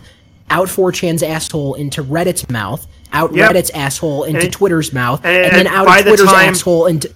Right, by the time it gets to Sargon, he's taken an already stale shit meme and he turns it in... He somehow manages to make it work. Oh man, I don't know how he does it. Suede has been saying shit like that on the EdgeCast like forever, because like he and I are both... Which is really strange considering who we are, but like we're both now considered old fags. And it's like... Because like we were around before poll was a thing. Yeah, you were saying, I can't remember which episode I listened to. I sort of listened to a couple of your episodes in preparation for this, just to get like a feel for how you guys do things. And we're sorry. But you mentioned you made that point on one of them where you were like, yeah, Sargon's a new fag, and that's a perfect way of describing it. Like, this is a guy who didn't discover, like, oh, I started going to pole in like 2013 or something, so now I'm an expert on dank meme mimetic warfare. It's the worst thing ever too, because it's like he's not just a new fag, he is like the omega new fag, because like we were talking. The new fag. Yeah, king of the new fag. Congratulations, you're king of the new fags. You feel any better about yourself, Sargon? Like we were talking, like when we started, we were talking about the 1488 LARPers in the alt-right and everything. It's like fucking 4chan, and like what people don't understand is that like this whole culture war that we're experiencing, the cold civil war as you've called it, everything else, like this is all contributing to the total degeneration of that culture. 4chan is a glorified data mining operation now, and everyone who left it went to 8chan, and 8chan has become a 1488 meme or circle jerk on crack. Like, if you thought the alt-right was bad, the actual Nazi LARPers that are also tremendous faggots that don't actually do anything themselves and just circle jerk and yell shill at the top of their lungs on 8chan poll and everything, and the fact that 8chan has lefty poll of all things, like, it's dead. It's fucking dead, and anybody who would come in later in that cycle, in that human centipede, that should, like, after the head is gone, become the new segment and take up the mantle, it's fucking Reddit. We're screwed. Yeah. And yeah, poll is literally just R the Donald now. It's nothing but fucking R the Donald transplants ever since the election. 4 poll is. 8 poll is worse. 8 poll is nothing but it's like Iron March LARPing retards who are like, yeah, let's hang all the faggots, the homosexuals from the lampposts. Half of it is that, and then the other half are like Antifa lefty pole faggots pretending to be that. Yeah, like, the worst part. The worst part is, like, the majority of like, 8chan Polacks are like, minorities pretending to be white. Like, it's so many goddamn Argentinians. Just, I'm fucking white! I have a comic to send you. But, like, oh god, like, it's so many minorities that are pretending to be white, and it's like, guys, you could just talk about the politics. With, like, everything, and like, 8chan poll is degenerated to the point where, like, they unironically have Atlantis threads and shit now. Like, every week. It's ridiculous. Every week. It's like Acts with Adolf Hitler worship, basically. Yeah. Or worse. It's like, it's like going to it's like having a political rally and everyone there is, like, literally everyone there is the golden one. And you're just like, I don't think the golden one is all that bad if you don't take him too seriously. Like, if you treat him like he's sort of taking the piss a little bit, then he can be pretty enjoyable. In my opinion. I might have to watch some of his videos in that regard. Like, I mean... Fucking massive. Fucking, yeah, well, I mean, that was the joke I made before, because, like, his vanity URL is Lats, bro. Like, he's talking about latissimus dorsi. So, and it's like, because so many people from Pole are also from Fit, and Fit is just fucking straight up full of homosexuals. I was just like, what if his vanity URL was Traps, bro? In an alternate universe somewhere it is. It's just the sad Swedish man being like, I made a horrible mistake. in an alternate universe, the golden one is a communist, and his vanity URL is Traps, bro. Traps, bro.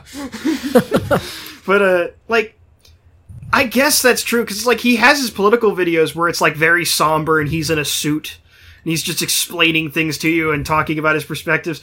And then he has, like, his LARPing videos, where he has his videos where it's, like, just him posing in a workout pose and, like, quoting the Horus Heresy. And you're like, what the fuck am I watching?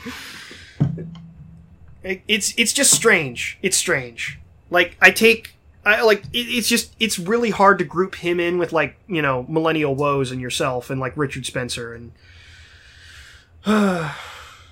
Yeah, I mean... Someone like Woes is a little more serious, and you know, he's a really nice guy. You know, people really misjudge Millennial Woes. He's not like he's not the genocidal maniac that Swino made him out to be. You know, like he's not in favor of like white Sharia terrorism or anything ridiculous like that. The guy honestly is a gentleman, and I wish these skeptic people would actually engage guys like him and actually talk about it. Yeah, I believe that too. I felt bad because like I don't agree with him on a lot of things. This is obvious, but at the same time, like him being chased out of his house by like a fucking like English tabloid was bullshit. Yeah, like, yeah. I mean, it's harassment. You know, like actual harassment. Yeah, and then the English tabloid and writer I don't say that. I don't say that in the sense of like, oh, you know, poor, you know, like let's get out our violins for millennial woes. But it really is fucked up if you think about it. Like this is a media publication tracking somebody down and haranguing them out of town for having the wrong opinions. You know. Yeah. And then no one cared. No one cared until about like any of shit like that happening until the shit show with CNN.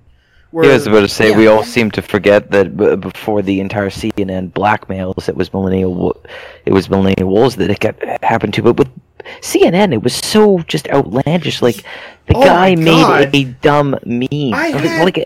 At least millennial woes, you could say, had said some stuff that it was offensive. Great, but what CNN did was they took somebody who had done something completely innocuous. Has no relationship with the guy they really hate, Donald Trump, and they tracked him down.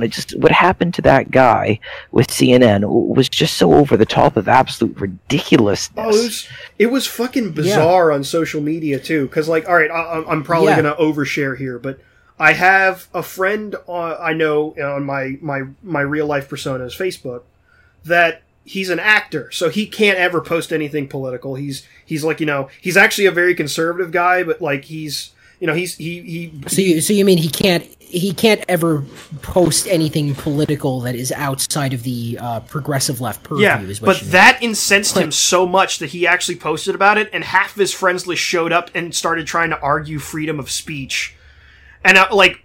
Me and his family and his like close personal friends were just sitting there like, are you fucking kidding me? Like, not freedom of speech, freedom of press. Like, they were trying to argue, it's like, oh, it's a news publication, it's well within its rights to publish somebody's name like that. It's like, no! Just because you can do something doesn't mean you should do something. No, it's not even a you understand the difference between those two things. That's not even a can or should. I'm pretty sure, like, if it weren't, like, if the guy actually had a lawyer, he could make an argument that whole thing was harassment, was harassment and slander and libel. Like, that's fucking ridiculous. That they seriously... and most importantly, blackmail.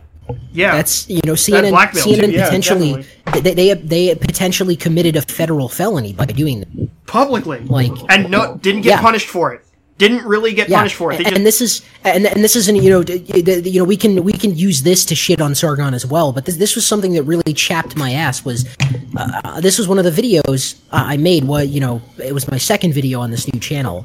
It was basically a call to action for people to contact CNN's financial interests, like their advertisers and Time Warner Cable and all this stuff, and basically say, you know, fuck you, like stop supporting CNN or we don't buy your products or services. This is something that Gamergate did to hurt Gawker, to hurt these, you know, ethics in games journalism. Sargon was willing to support that kind of thing to hurt gaming news outlets. But now, when this is something that's actually serious, something that actually fucking matters, he just does what he usually does and makes a video complaining about it, but doesn't advocate actually doing anything. Yeah, well, I mean, and it's really pathetic. I agree with you generally, but firstly, I would like to say, like, I think, well, Gamergate, what it represents, at least, even if you, like, beyond the perspective of just gaming journalism news outlets, it represented something bigger than that. So contacting them, like, I wouldn't say that, like, I wouldn't imply that they, like, that didn't matter. But mostly, I'm pretty sure Sargon didn't advocate for that because, and this is why I fucking hate the man so goddamn much. He and the rest of his fucking buddies, like him, in an inverse way that's not directly his like, you know, his own maliciousness or like profit motive or whatever, Internet Aristocrat and Mundane Matt, they fucking fucked Gamergate. Like, Gamergate actually had a shit ton of momentum. And I mean, Johnny Fox, of all people, has done a video, like, explaining this whole thing. And Sargon and the rest of the nascent skeptic community at the time, when the going got tough, they found a scapegoat and turned their back on the entire thing and removed all public support for it. When, like, right when it was about to, like, really push everything over the hill. And they just said, no, we have our giant YouTube audience that we got out of nothing now. Like, stop and think for a second how, like, who Sargon is and everything. He's, like, people like him because he's soft-spoken and he's quote-unquote honest. But, like, other than that, he has no real credentials to being, like, the sensation that he is now.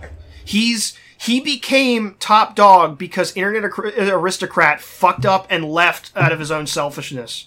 And he took the entirety of all the influence he gained from Gamergate and just was like, well, I'm just going to talk shit about SJWs now, but I'm not actually going to push any of what made me forward. Before that, he was just a fucking history channel.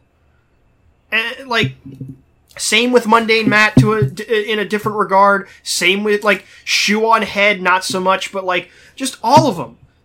Before the controversy, before all of that happened, they were nobodies, and they milked it for all they thought it could be for them. And then, when it was actually, like, you know, really, really important for them to you know, keep pushing it, if they actually believed in this cause and weren't just in it for the money, then they would have stuck around. They didn't. They left. Well, I mean, these are people who, you know, these are people who didn't give a shit about politics until the mean old SJWs touched their video games. Oh, now I suddenly care. Now I'm gonna get involved. I just wanted to smoke weed and jerk off and play video games. Video games. It pisses me. And I like video games. Everybody likes video games, but there's more going on in the world than feminists touching your video game. True. This is true. I don't know. It's just, and you know, we can connect this back yet again to the ADL thing, where they came out and made this new hate list, and there's like totally benign people on there, like you know, Milo Yiannopoulos, like, you know, Mr. Wannabe Edgelord is on there. Gavin McInnes is on there. Milo was always a joke. Milo was always a fucking war profiteer. Like, he was always a piece of shit, and like I am angered that Gamergate liked him so much. There was a point where I liked him too, and I realized who he was. And when Gamergate was at its height, Milo was anti-Gamergate, and he mocked the idea of it. Yeah. Like, did you know that? Same with Gavin McInnes. Like, Gavin McInnes didn't understand why he lost a shit ton of support out of nowhere, because he went on Rebel Media and his fucking, like, his hipster jerk off lumbersexual getup. Like, his fucking, he had waxed his mustache and he had his bow tie on and all of his bullshit. And he came on there and he was like, why are video games important? It's like, well, like, look, I guess it's a minor issue in the grander scheme of things, but, you know, there's a reason why shit's important to people, you fucking dickhead. And he, like, didn't look into any of the things surrounding it. And, like, and he had the gall to wonder why suddenly so many people stopped taking him seriously. And the same with, but Milo fucking slides under the radar somehow. Why? Why do you think that was? Yeah, and then when the pedo apologia shit came out, Sargon fucking defended it. Like, basically, everything Sargon does is, you know, not to give him too much credit, he's not a genius or anything, but everything he does is like a tactical, calculated move. Very, very calculated. Like, he has these principles that he says he cares about, like, individualism, free speech, and all this stuff. And it's not that I don't value that, but be fucking consistent about it. Like, you have that Scottish tabloid going after millennial woes, crickets from Sargon and company. You have the CNN blackmail thing. Oh, well, I'm going to complain about this, but let's not actually advocate doing anything about it. Crickets from Sargon Incorporated. You can just keep going down the list of, like, controversies that he turned a blind eye to because it wasn't convenient for him. Yeah, and on top of that, like, oh, God, what was going on? What was, like, I'm trying to remember, because there's a bunch of shit going on at the same time as Free Bearing. And Free Bearing was straight up retarded. And, like, they were, you know, more worried about that. I'm sure it had it was more Trump election stuff, Syria, and something going on in the Skeptic community. I have to go back through some files and remember that. But like that all happened at the same time that like free bearing went on, and they were like they didn't take to Twitter about anything in Syria. They didn't take to Twitter about like anything fucky going on in the election or the primaries. But they're gonna take to Twitter on force and like start this whole campaign because Bering got himself banned because he plagiarized and then sold merchandise with a plagiarized icon. He plagiarized an icon from Total Drama Island and then tried to sell merchandise with it on it. The second it's pointed out to the community, sorry to use that term, but the second that got pointed out that he had just taken this character, it was like crickets. Like everyone was like, oh, I'm not going to issue a fucking correction. It's just like, whoops, I better just not talk about this now. No, he issued a correction, and it was basically him saying, oh yeah, because we redrew the exact same icon for the purpose of animating a GIF about it, the rest of it is actually our intellectual property. Like he and Sugar Tits were trying to argue this. Yeah. And then just everyone just shut up about it. Like no one was. It seemed like nobody. Maybe there was somebody out there who was just like, "No, you fucked up, Bering. Yeah, what the fuck?" And this whole, to bring this to the meta, this whole thing should be very indicative to you, dear listener, that like this shit is retarded. Because I remember, as your fucking apparently like terrible host, remember more about the free Bering controversy than I do about Syria at the time. Fucking stupid. Well, it's because, that you make an interesting point when you say that, these people don't take to Twitter for, things that are actually going on in the world. That's because they don't actually fucking care. They don't value anything of significance going on in the world. It's all about their bottom line and their image and things that affect them personally. Because that's sort of the core of their ideology. That's cultural libertarianism for you. It's just like, everyone should just be apathetic and not care about anything like me, and then everything will be fine. But the world is never going to be like that, because people have interests that they're going to act in. People have, there are political forces at play here that are bigger than just individual people. Yep.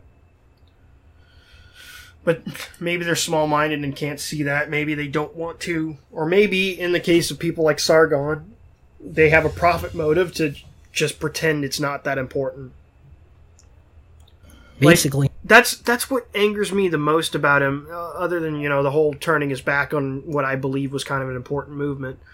Like, the fact that I'm pretty sure he is smart enough to be able to grasp higher concepts of like what's going on in the political spheres, and he just doesn't, out of sheer intellectual laziness. And you said it before, right, when you were leaving. Teal Deer was probably right.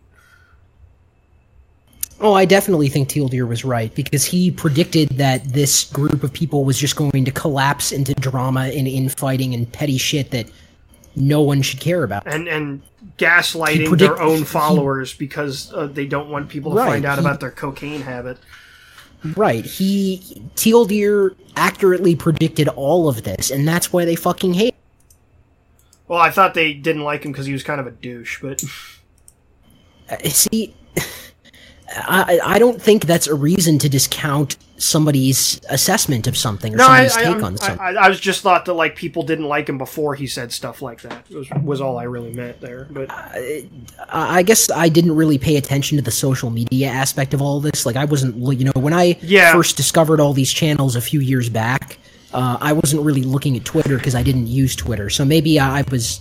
I have to admit I'm probably unaware of things that happened before I was on Twitter, beginning in like very early last year was when I sort of started paying attention to the social media aspect of all this. And that's where, that if you have a functioning brain, watching how these people behave on social media really tells you a lot about what they're actually like and what their priorities are. Yeah. Makes sense. I mean, with regard to the free bearing thing, I think I was telling you this in DMs, but my channel, when I deleted my original channel, I took it down. I didn't realize that Bearing's channel had been banned. And my channel happened to be deleted within a few hours of that happening. So these people, both the content creators, and honestly, I don't know if the creators themselves sincerely believed this or not, but it seems like their fan bases certainly did. But basically, the reaction to my channel disappearing and Bearing's channel disappearing more or less simultaneously was that the evil SJWs are peeking out from behind the tree, and they're at it again. They're messing things up for us. They must have flagged down Bearing's channel and Edgy's channel. So you can go and search on Twitter, and there was also a free Edgy hashtag as well. Yeah, I remember that. I actually have screenshots of the whole thing. These people actually, they just jumped right to the conclusion that it must have been censorship, it must have been something malicious, and, they're trying to ruin what we have going here. But no, really, the reality was... Up. This is also very much a symptom of YouTube. Their communication when someone gets banned or something goes wrong is... very lackluster. Yeah, it leaves much to be desired. So we've gone through this so many times now where shit will get flagged, taken down, people's accounts will go away, people will get unsubscribed, and there's just no information flow from YouTube. So it's impossible for the community to know whether this is something that is being taken down for a particular reason, or in your case that you deleted it on your own. There's no way to differentiate. Add that to the fact that this is not the first time something like this has happened, so it's not a completely unreasonable conclusion to come to, and then add to that the human proclivity for just assuming the worst case scenario. I'm unsurprised people came to that conclusion. It just seems inevitable. Actually, there is a way to differentiate. If someone deleted their own channel, then going to the channel will give you a message that says this channel is no longer available or something like that. But if someone's channel has been banned, then it will say that it'll say something about a terms of service violation or whatever. So people, I think, are just inattentive, and they don't think, they don't evaluate what's in front of them. And they want to jump to conclusions because, and this is something really, the point that I want to make here is that these people claim to pride themselves on being critical thinkers and being, I'm so skeptical and I'm a rational person and all this stuff. But really, they have just as much of an ideology as anybody else. They have just as much of a narrative that they're trying to fulfill as anybody else. And they get away with, because they take such milquetoast positions and they don't really say anything too transgressive or extreme, they get away with giving the appearance of being the reasonable people when really they're not at all. Yeah, I can agree with that assessment. I mean, what compounds this whole thing is, like your meta point there about how they are on social media and everything is that they're that self-centered. That they thought that, like, this all happening at once meant SJWs are behind it. We're super important guys. Yeah, I mean, it's just conceit, and it's indicative of an overestimation of their influence and their value and their social contribution. Like, I don't have any delusions about me, like, and this is why I find it funny when people talk about YouTubers as if they're such, like, important or impressive people or anything like that. This is a point I made in one of my videos about the whole, is this a community or not thing. And basically, the point of the video was, we're all just people on the internet. There's nothing special about any of us. Most of us, with a few exceptions, don't have any real qualifications or, like, intellectual credibility to even talk about this stuff any more than any of the viewers have. Like, I am nothing special. I'm just a guy looking at information on the internet and then forming a perspective based on that and sharing my perspective. There's nothing unique or what's the word I'm looking for? There's nothing like high-minded. Yeah, there's nothing really deeply valuable in that, in my opinion. Like, if people enjoy it, that's fine, but I don't feel like I'm important. And, you know, let's be honest, at my height I had like 25,000 subscribers, which is nothing. You know, it's more than I ever thought I would get, but it's still a drop in the bucket. I think we would be happy with 25 subscribers here. Thank you, thank you for all your support, by the way, dear listeners. All 5 of you. No, sorry? We do this because it's fun, to be honest. I mean, in the grander scheme of things, maybe someday we will have a point, and maybe that point will go into an archive somewhere where some dude in like 100 years can be like, oh shit, they predicted all of this, and no one listened to them because they're a bunch of dorks on the internet, but whatever. We do this because it's fun. Or at least, I mean, Garam and I do. I'd like to assume you like making videos. Oh yeah, I enjoy doing it. It's a fun outlet for me, and you know, I like the creative aspect of it, and I mean, you are an artist at heart. Yeah, I guess so, but you know, just like I was saying before, you know, a little birdie told me that a lot of these people, especially the quote-unquote bigger channels, like the shoe-on-head size channels, a lot of these people have let this go to their head, and it's way beyond the actual reach and visibility and influence that they have in reality. Yeah. Like this whole legacy media is dead meme, I'm really getting sick of hearing it because it's just not true. Yeah. I mean, I said earlier, legacy media it's shit. The legacy media is shit, no doubt, but it's certainly not dead. It's going to die a very slow, gradual death. It's not going to just disappear overnight because some fat autist from Swindon, England, started making YouTube videos. The fucking Rucka Rucka Ali parody of him is still great. I'm being very cynical right now. I'm sorry. No. It's cool. It's just, I love, like, you just, when you say, like, this you fat alcoholic from Swindon, and it's like, have you seen Rucka Rucka Ali's video on Sargon? Like, it's great because, like, it's just such a double parody. Because it presents this idea that, like, you know, Anita now has a mortal enemy, and it's like, no, Anita has a new income stream. You're right. She has a new justification for what she's doing. Yeah. Like, she can just look at this big mean fat neckbeard with his 650,000 followers who causes internet harassment against me. Like, he's just feeding the problem. Yeah, I mean, I guess, like, in the practical sense, I absolutely agree with you. I just hate it because, as far as, like, when it comes to policies of justice, I'm kind of like, I believe. Oh man, I'm gonna get shit for saying this. I believe in the long term goods, the long term effects of retributive justice, and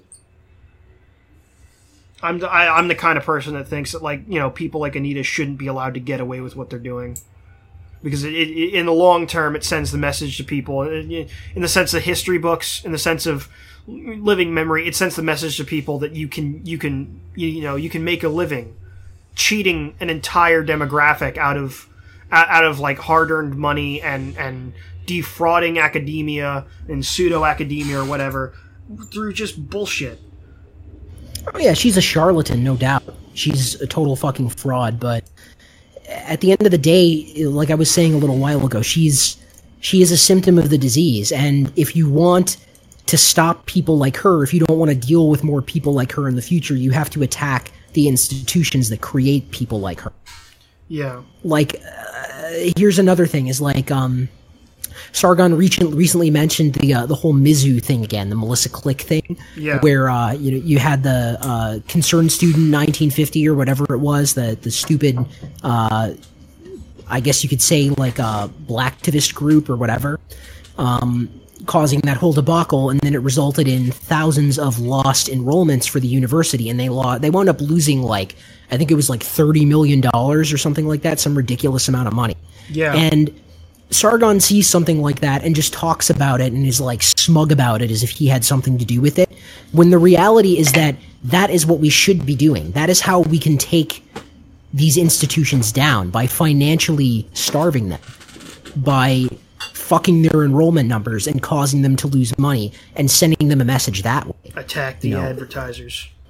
Right, like funny. fuck them, I fuck seem to them in think the something similar happening with the rise of the SJWs. As you saw in the education system and the mainstream media, the SJWs proto-SJWs going after kids and trying to indoctrinate them into a way of thought.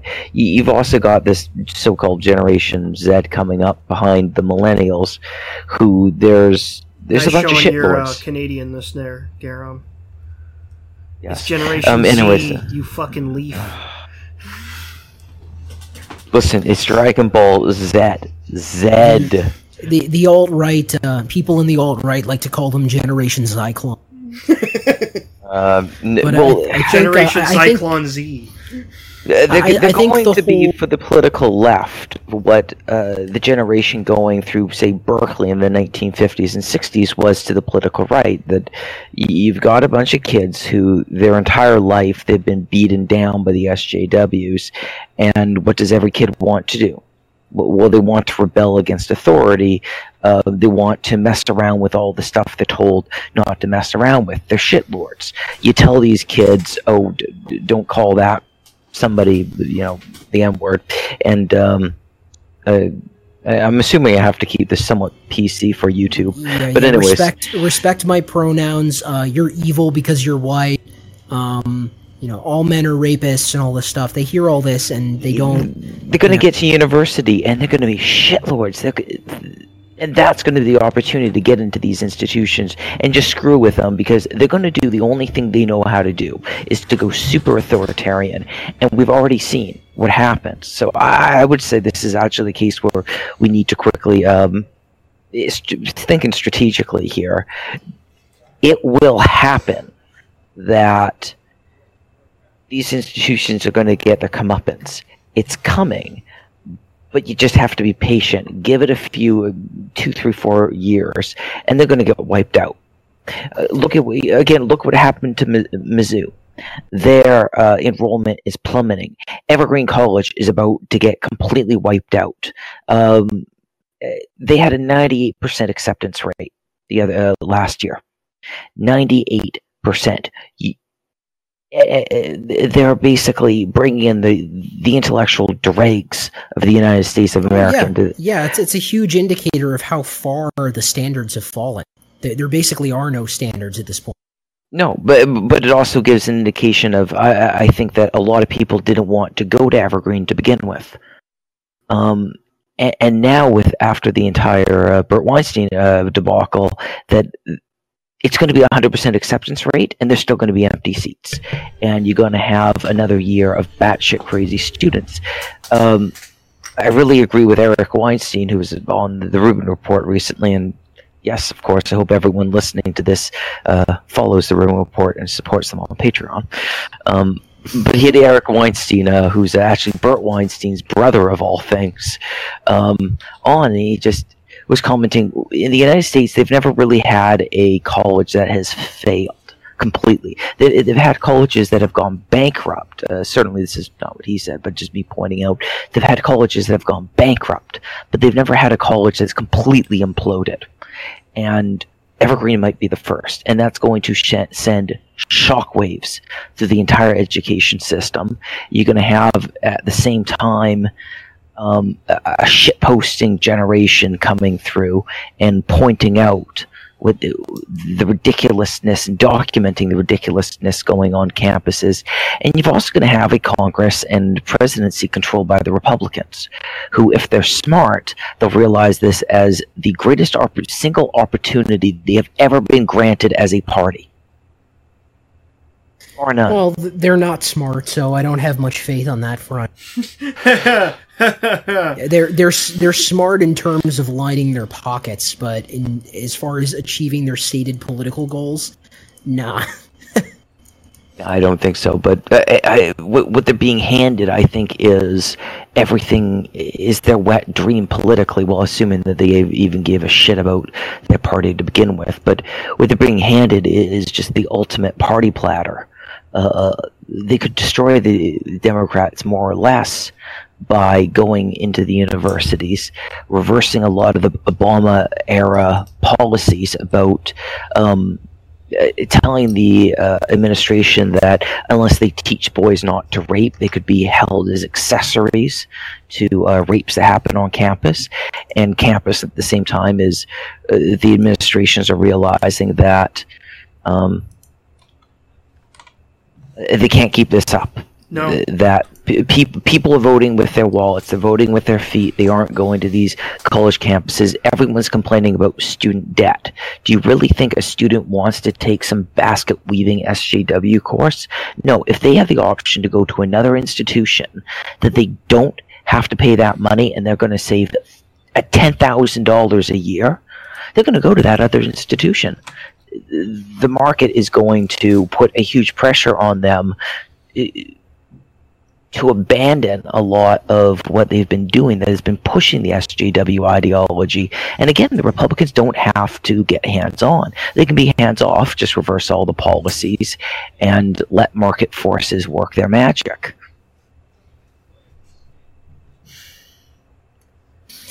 I mean, I hope so, but at the same time, I kind of feel like the whole Gen Z is right wing or Generation Zyklon that the alt-right likes to say. Like, I feel like it's I feel like it's a little overblown. You know, like, I mean, let's be honest. Not everyone is that smart. No, it's on an entire generation. I think the line was the millennials when they were going through university was like 80%, like 80-90% liberal, and this the current generation going through is like 60-70% liberal, somewhere in. The problem with it, with that whole demographic, is like, so this.